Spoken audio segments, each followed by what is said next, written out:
All right, welcome back. If you're just joining us, we've been talking to two SME owners, I think I can use that safely, who had their properties demolished by the Lagos state government.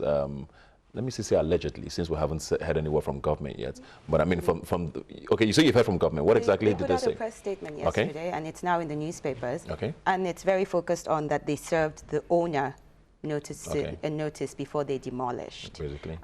They went on to use most of the rhetoric they've been talking about of their commitment to the beauty and serenity of Lagos, their commitment to removing shanty structures and all. And we laugh because you've shown your audience the pictures of our store, and we know what else, people know what Women's Road was like before the stores came up, and we know what is still existing on Women's Road that were not turned down. So these are the questions we ask ourselves. So they've come out. They said in their press statement, they said they focused just on the owner, and they said it's the owner, which is, you know, they served notice. But I do know on social media, they have come out to add, people said, yes, they knew about the owner, but they also served the tenants notice. So today we have... If all 6 tenants say no, they weren't served notice. They were not served any notice. But before the break, during the break, sorry, you were talking about all of the payments you've made to various Lagos state government agencies. Yes. Up until about June, I think. Yes, up until, till now, since we've been opened, we've paid LASA. We've also paid... Well, the ad in charge of like advertising, advertising agency. We also have acquired our necessary licenses from the local government, our health and safety licenses. An inspection has been done. So in the premises. In the premises, the local government came. They've done an inspection. They came. They've checked all our food handlers' tests. They've checked our water certificates. They've checked all of this, and they come. I mean, they come regularly. They do their jobs. So you know, government has, can I say, been involved with our business since we were there. I mean, we know what the place, I know what the place looked like when we arrived and what it is today. Women's Road was a road that was so difficult to go by. Now the road has been done. You know, there are no potholes like there were before in front of you know, the strip at the beginning, as you can see. From the pictures, we've cleaned it up, we've cleared it out, we've tidied up the area. So if we're talking about beautification of Lagos, that is something that we've contributed to as well. Yeah. It's very hard for a lot of people to understand. I mean, especially for you, because I know you cried out a lot, especially on social media with the video, and a lot of your friends reposted and all of that. And it's about, you know, what happens to SMEs going forward from here. You know, I know the Lagos state government, I think the governor in particular, I'm not sure exactly, about a week or two ago, after we had the issues with flooding in Lagos, mentioned this demolition that structures are going to be taken out of Lekki, Victoria Island, and Ikoyi in particular. So people are wondering if that was the trigger for all of this. But even at that, what does this do for small businesses now? Who, I'm sure you have a lot of colleagues who also own businesses like this. What are they thinking now? What happens to them? Yeah. On the point you just raised of Lagos State actually putting something out recently just about 2 days before this demolition, they said they were, yes, they said they were going to demolish illegal structures. They want to beautify Lagos, and they were going to do it within 14 days. They wanted to do it after Salah. Okay. So even if Women's Road was on the list, I've heard it was somewhere in Ikorodu or whatever, but even if Women's Road was on that list, it's not after Salah, it's not 14 days. So why did you move so quickly for Women's Road? So we ask ourselves that question. So that really is just to address that bit. Then you asked about people who are looking to this area. And for many of us, and Nika will speak about her empowerment of young women and all, but it was so important for us, what we were doing and what we're building. We've left jobs, 9-to-5 jobs. We've pumped our sweat and our equity, our own money into these businesses. We've started employing young people. At Newly Juice, we pay 2.5 times above the minimum wage. Young people, giving them dignity on a job, training them, giving them skills. So if it is job creation, we're doing that. And the multiplier effect of it, we're very focused on made in Nigeria, very focused on indigenous production. We're proud of where we're from. And that's what we did. Even Newly was becoming quickly known for a place that any young entrepreneur who had a product or something and needed to get it out, we would gladly take it and expose them to others so they can start earning salaries and sales from it. So it does send a wrong signal, and that's why it was very important for us to quickly let people know that we're not going to be deterred. We will speak out. We will speak out. We have a platform to do so, and we thank you for letting us be here today. And we will speak out for those who maybe typically don't have the voice to. We were lucky we were able to record some things and put it out there.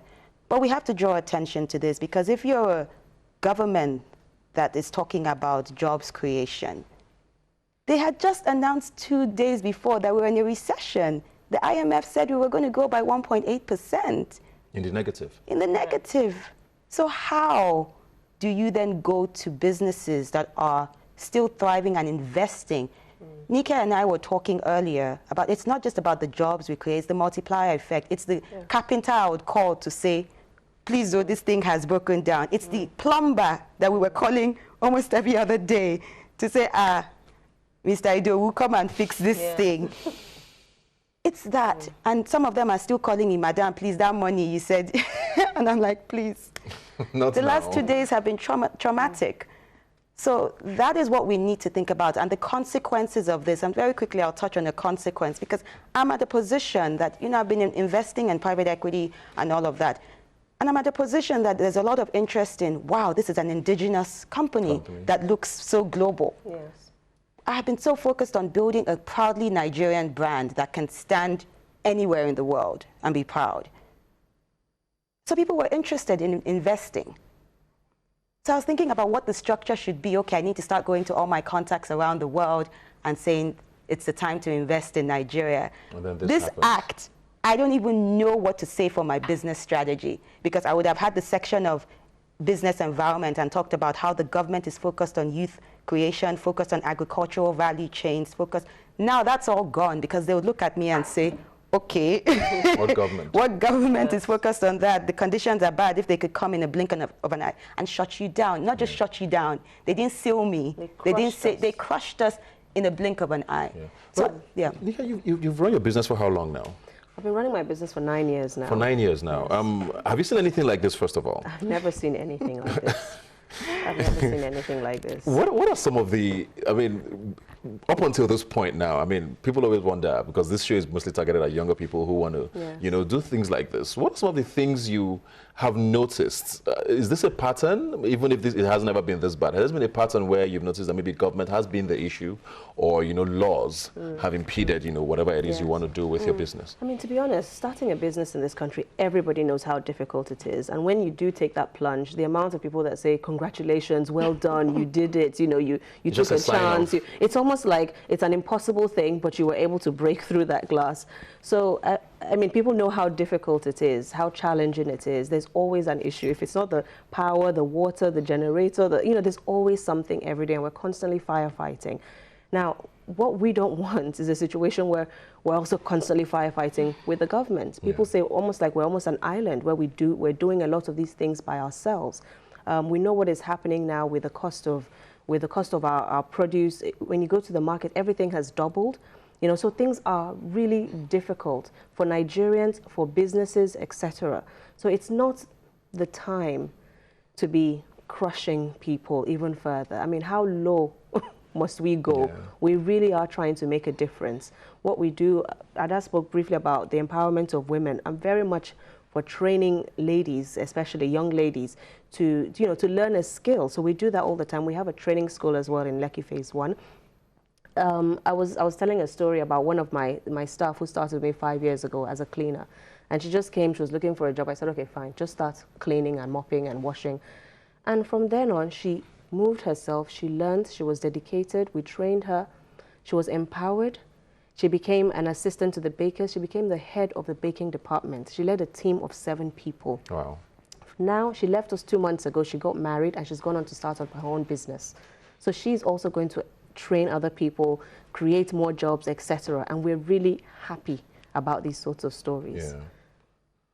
Before we go, what next now for Nolly Juice? How many branches did you have before? We have one small branch in Abuja. In Abuja, yes, and then it's 6 months old. Okay. That was almost like our test, but we were proudly telling people that Lagos is our flagship. Yes. It's one that had a seating area. It's one people could come in and play games, read a book. They used words like serenity. It's such a serene place. They used words like it takes us away from the bustle of Lagos. So what happens now? You know, social media has been amazing. We came out and we said that we're not going to be defeated and we have to continue. My staff were crying and they were weeping that day because I guess for them they thought their jobs were gone. And I was not going to have that happen. We've had some people even reach out to say they would cover salaries for a month, you know, help us with 2 staff for a month. We've had people reach out to say we have space. So Lagosians and Nigerians, they meet you, you see the humanity there.